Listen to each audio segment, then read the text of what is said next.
Let's bring in Morgan Stanley India MD and Head of Equity Research, Ridham Desai. Ridham, thanks so much for joining us. So do you think that 25 basis cut on Friday was a little bit underwhelming? Yeah, thank you for having me on Bloomberg TV. So actually this dates back to June 2018. Now we know in hindsight that the economy actually started slowing after that quarter. And post that quarter, actually the RBI raised rates a couple of times, once in June and then again in August. And it wasn't until February this year that it actually started cutting rates. So the economy was bearing tighter than required interest rates for almost 8 months. So I think, bulk of this slowdown that we've seen over the past several months, I think is largely because of monetary tightness.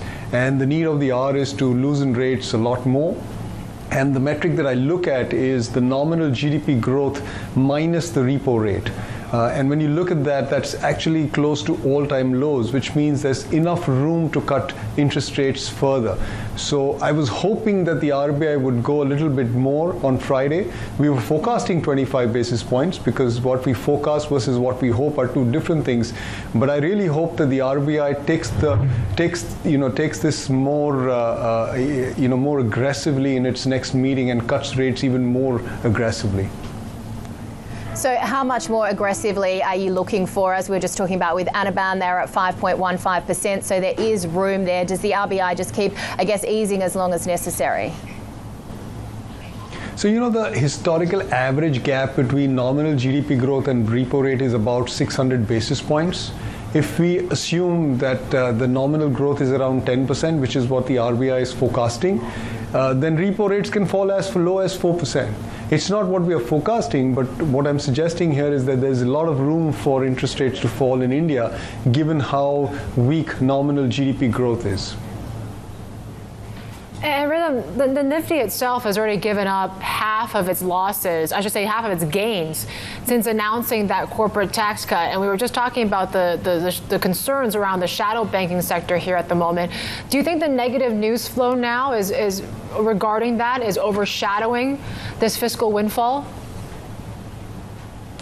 Actually, I think there are two headwinds. One is what's happening globally. So let's not forget that there is a global growth slowdown that we are dealing with. And for everything said and done, 20% of India's GDP is gross exports. So export growth has slowed down materially over the past few months.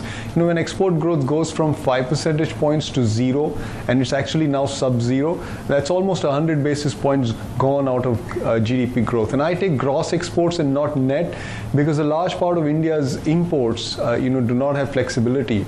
So they do not have price elasticity. So gross exports to GDP is an important metric to look at. And then the second thing is what you point out, which is the confidence in the financial sector.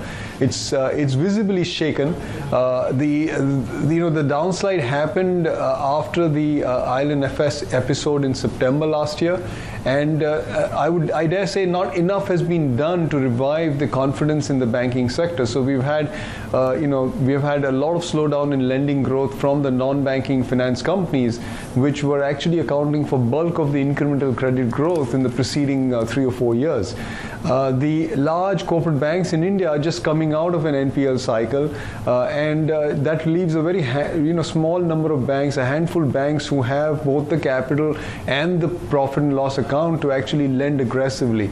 So a lot of the lending burden is falling on a small number of banks. So clearly there is stress in the financial sector, which is the other overhang on the domestic economy.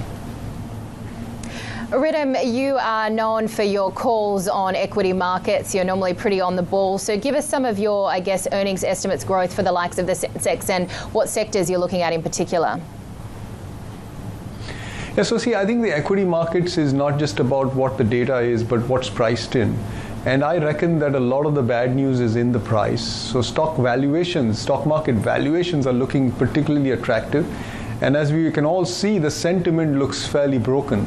So when the sentiment and the valuations both are as low as they are right now, usually, if you look back in time, it's been a good time to buy equities. So somebody who's patient and has a time frame of 12 to 18 months, I think when you look back at this time frame, the last 4 or 5 months may turn out to actually be a good time to have bought equities, notwithstanding the fact that there could be some more near-term pain before it all settles down. So I'm not arguing for a V-shaped recovery in stocks from here, but I think it's a good level to deal with stocks. Now, as far as earnings are concerned, we've been recurringly disappointed on earnings for various reasons, and reasons keep emerging. The latest round of reasons came from the non-banking finance sector and overly tight monetary policy. So we've had a fair bit of disappointment on earnings growth. Companies in India have just not been able to expand margins. Our view is that this tax cut that the government has put through, sets the stage for better margins as we go forward. So we're getting a lot more optimistic on earnings growth, and I reckon that over the next 2 years, at least the Nifty companies could compound earnings at about 20% per year, and that could be probably amongst the best growth rates that you see in a large economy for any corporate sector. What about high oil prices? Is that one of the risks that you're looking at that could dent some of this momentum?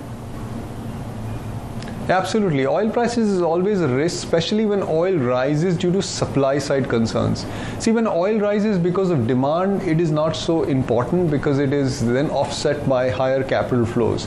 For India, what matters is whether oil is going up for supply reasons or demand reasons.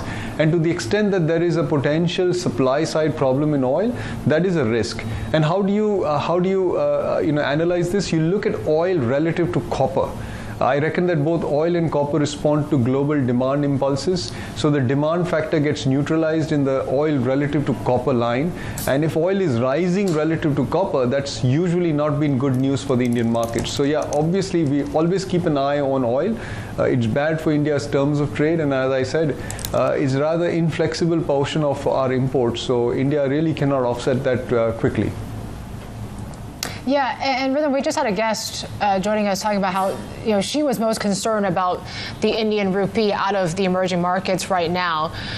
Where do you see that going, and could that actually be helping any sectors in particular when it comes to the IT side? Actually, I'm not so concerned about the rupee. In fact, I think it's largely a US dollar call. And our global team over a 12-month time frame is actually not so bullish on the dollar. So if you look at our 12-month view on the rupee, it actually suggests that the rupee could appreciate. On its own, the rupee is going to be a function of how India's balance of payment responds. And actually, even through this troubled time that we've seen in India's growth picture, BOP has remained quite good.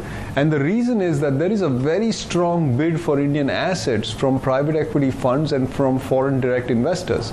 So both FPE as well as FDI investments in India are very strong. And so far as oil remains benign in this 60 to 70 range, I think India's BOP remains in surplus. So the pressure on the rupee may not really be sustained. So we're not actually too bearish on the rupee. Now, in terms of calls, I mean, obviously, if the rupee depreciates, then you go and buy export sectors, and everybody's favorite is software services. But keep in mind that if US capex is slowing down and if US growth is slowing down, then software companies in India will struggle to grow revenue growth, and it has been a very strong performing sector. So we're actually recommending an underweight position on software. If the rupee appreciates, then you get a lot of domestic sectors doing well, which includes autos, industrials, and even the banks.